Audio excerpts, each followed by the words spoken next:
आसीगला सुभद्रा योजनार बड़ अपडेट जेबेठारु सुभद्रा योजना घोषणा होईची सेबेठारु ही विभिन्न प्रकार सरकार पक्षरु विभिन्न अपडेट आसुची। आपण जदि सुभद्रा योजनार लाभ पाइବାକୁ चाहूचंती तो आपण निश्चित भाव में लाभ पाई परिबे।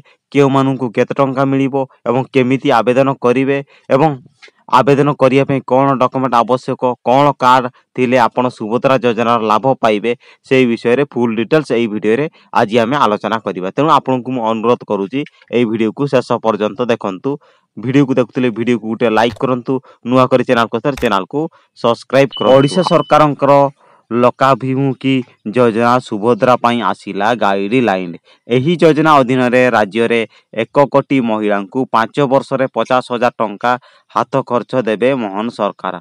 आपण एटी जानि पारुचंती एही योजना अधीन रे राज्य सरकार 1 कोटी महिला को 5 वर्ष रे 50,000 टंका हाथ खर्च देवाकू जाउचंती मोहन सरकार। आपण मध्य एही योजना रे संपूर्ण लाभ पाई परिबे। आपण को घरे जदि महिला अछंती से माने मध्य एही योजना रो संपूर्ण लाभ पाई परिबे। आसंतु जानिबा आउ कोन आसीची एहार संपूर्ण अपडेट सेही विषय रे नजर पकीबा जानिबा एवं ता द्वारा केमिति लाभ पाइबे सेही विषय रे मध्य फुल डिटेल्स आलोचना करिबा। पूर्वरु एही योजना को नै राज्य कैबिनेट रे अनुमोदन मिलिबा परे सरकार एसओपी जारी करथिले।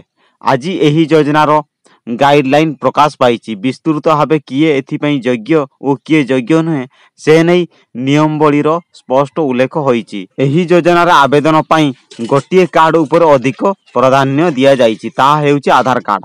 आपनक पाखरे जे आधार कार्ड नाही तो आपण एही योजना सुभद्रा योजनार लाभ पाई परिबे नाही। आपण जदि सुभद्रा योजनार संपूर्ण लाभ पाइବାକୁ चाहूचंती तो आपनक पाखरे आधार कार्ड ठीक रहितिबा आवश्यक। आधार कार्ड धारी महिला माननकु एही योजना रे पूरा लाभ मिलिबो। सेही भली राशन कार्ड धारींकु मध्य सरकार आर्थिक सहायता प्रदान करिवे। जदि जने हिताधिकारी पाखरे आधार नाही तेबे से क्षेत्र रे से कोन करिवे, केमिति सुभद्रा योजनार लाभ पाइबे।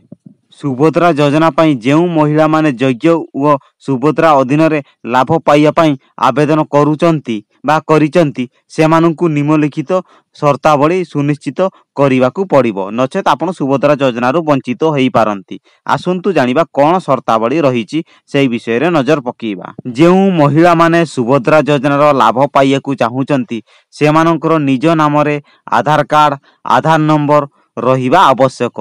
से माने निश्चित भावे सेमानंकर मोबाइल नंबर को आधार कार्ड सहित लिंक करिथिबे। आपण एटी जानि पारुचंती आधार कार्ड सहित मोबाइल नंबर को लिंक करिया बहुत आवश्यक। आपणकर निज नाम रे आधार कार्ड रहिबा आवश्यक बा आधार नंबर रहिबा आवश्यक हेले जी आपण सुभद्रा योजनार संपूर्ण लाभ आपण पाई परिबे, नचेत आपण सुभद्रा योजनार आपण वंचित होई पारंती। आपण जदि सुभद्रा योजना लाभ पाइବାକୁ चाहूचंती तो आपणकर निज नाम रे आधार कार्ड आधार नंबर रहिबा आवश्यक, नचेत आपण एही योजनार लाभ पाई परिबे नाही। ता सहित बहुत गुरुत्वपूर्ण कथा हेउची आपणकर आधार कार्ड टी अपडेट हेइतिबा आवश्यक। आपणकर आधार कार्ड टी जदि आपण अपडेट करि नाहंती आपणकर मोबाइल नंबर आपणकर आधार कार्ड सहित लिंक करि नाहंती तो आपण एही योजना माने सुभद्रा योजनार लाभ आपण पाइबार वंचित होई पारंती। सेतिपति आपण ध्यान दियंतु। जेउ महिला माने सुभद्रा योजनार आवेदन करिचंती सेमानकर गोटिए बैंक अकाउंट थिबा आवश्यक, जहाँ आधार सक्षम व सीधा सड़क लाभ माने स्थानांतर माने डीबीटी सक्षम होइथिबो। जदि हिताधिकारी पाखरे आधार नाही किमा आधार कार्ड रो तथ्य मेल खाउ नाही तेबे तांकु आधार अधीन रे निजकु पंजीकरण करिवाकू पड़िबो किबा आवश्यक अनुसार तथ्य संशोधन करिवाकू पड़िबो, नचेत आपण सुभद्रा योजनार लाभ पाइबे नाही।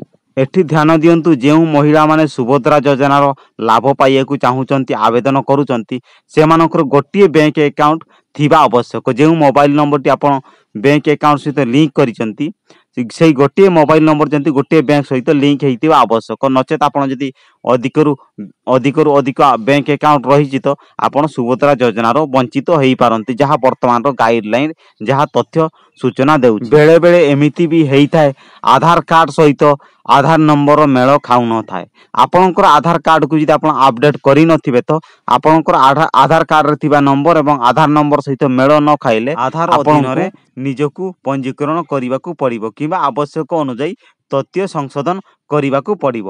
ହେଲେ ଯେ ଆପଣଙ୍କର ଏଇ ସୁଭଦ୍ରା ଯୋଜନାର ଲାଭ ପାଇପାରିବେ।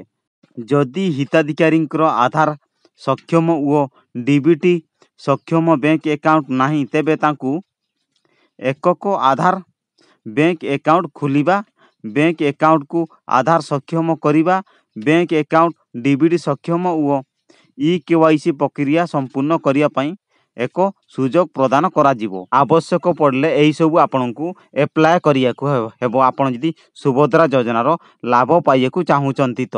2024-25 ଆର୍ଥିକ ବର୍ଷରେ ଅନୁମୋଦନ ତାରିଖ ନିର୍ବିଶେଷରେ ସମାପ୍ତ ହିତାଧିକାରୀଙ୍କ ଯୋଜନାର ଶୁଭାରମ୍ଭ ତାରିଖ ଠାରୁ ସୁଭଦ୍ରା ଅଧୀନରେ 10,000 ଟଙ୍କା ସମ୍ପୂର୍ଣ୍ଣ ଲାଭ ପାଇବେ। ମହିଳାମାନଙ୍କୁ ବହୁତ କିଛି ସୁବିଧା ମିଳୁଛି ଏହି ଯୋଜନା ମାଧ୍ୟମରେ। ସୁଭଦ୍ରା ଯୋଜନାର ବର୍ତ୍ତମାନର ଅପଡେଟ୍ ଆପଣଙ୍କୁ ମୁଁ ଭିଡ଼ିଓ ମାଧ୍ୟମରେ ଜଣେଇଲି। ଭିଡ଼ିଓଟି ଆପଣଙ୍କୁ କେମିତି ଲାଗୁଛି ଆପଣଙ୍କର ମତାମତ କମେଣ୍ଟରେ ଦିଅନ୍ତୁ।